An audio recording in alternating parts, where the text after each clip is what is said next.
just want to say that I'm the ex-chair of women's studies at UCLA. And my survivor's guilt towards my fellow panelists is compounded by the fact that I'm on sabbatical.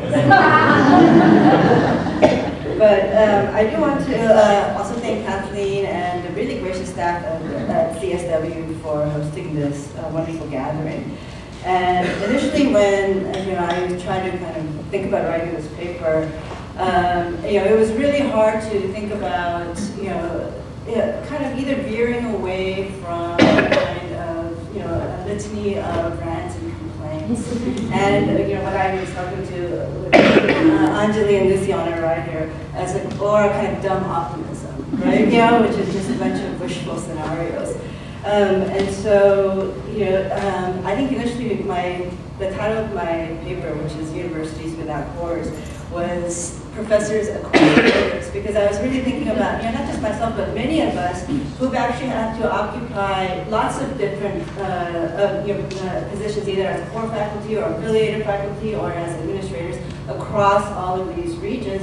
And how I have a saying for that, which is, there's no glory in competence, there's just more work. And how the kind of work has worked to, in some ways, that we've tried to kind of prop up the margins as best as we could. But in some ways, I wonder if, that kind of super competence it fortifies marginalization itself. And so I feel that, it is this kind of proposition to argue for our centrality, or this whole discourse of centrality or core values, it's always going to be a losing proposition. And that's why, in a kind of half-joking gesture, I wanted to think about the possibility of universities without cores. And certainly that's not a new idea. I actually, at UC Irvine, I'm at a campus that was actually spatially designed not to have a core.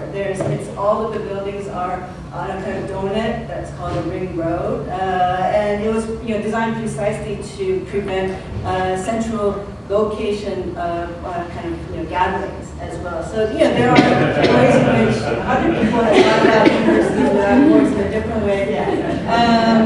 And it's also resonant with the kind of Clark Kerr's vision of the multiversity as well. And I just wanted to actually, I was kind of rereading some of the kind of ideas about multiversity.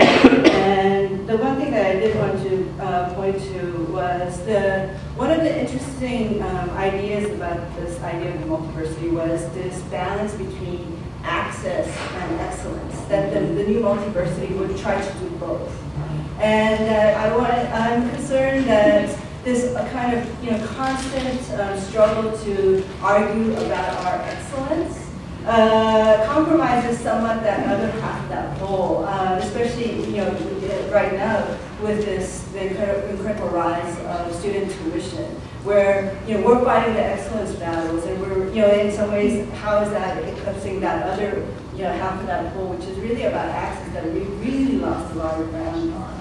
And so how can we kind of make both of those arguments at the same time and not forget about the questions of access and become preoccupied with justifying our own excellence.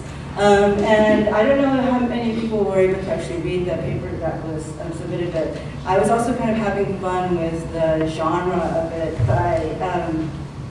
the format of it follows this thing that we regularly have to submit to our university, which is the self-statement, where you have to actually, compartmentalize, what you do for teaching, what you do for research. And I actually had this whole other part about professional activity and service. That's just going on too much.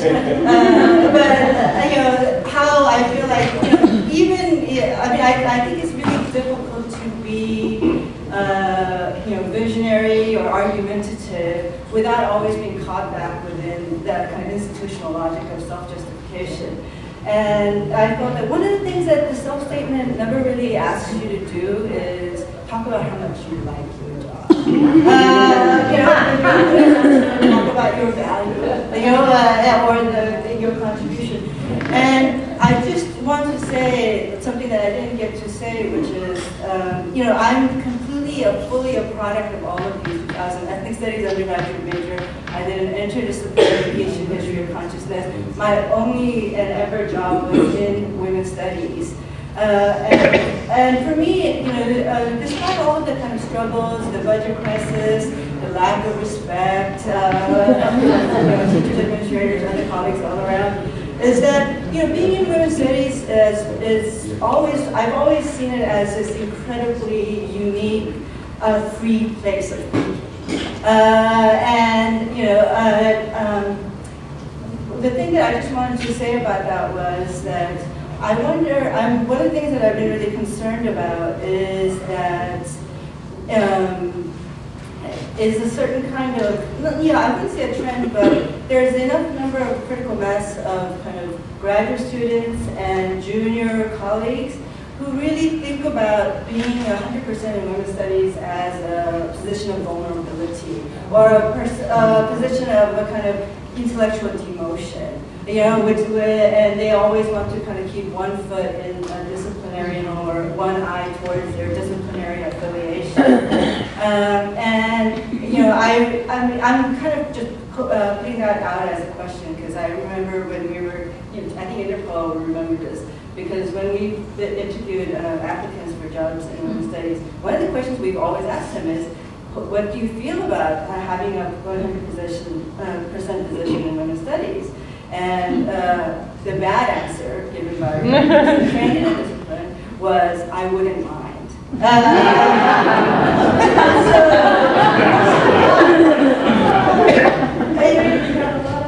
Yeah, when you think that I wouldn't mind. Yes, this kind of, I'm thinking about it as a kind of way station to, eventual kind of, real serious disciplinary legitimation as well. And so I just wanted to kind of throw out, that as a kind of, mystery. Yeah, that I don't know, and I think it's, I was talking to Anjali, and Anjali said, well, Laura, it's because you've never been trained in a discipline, so you don't know how good that is.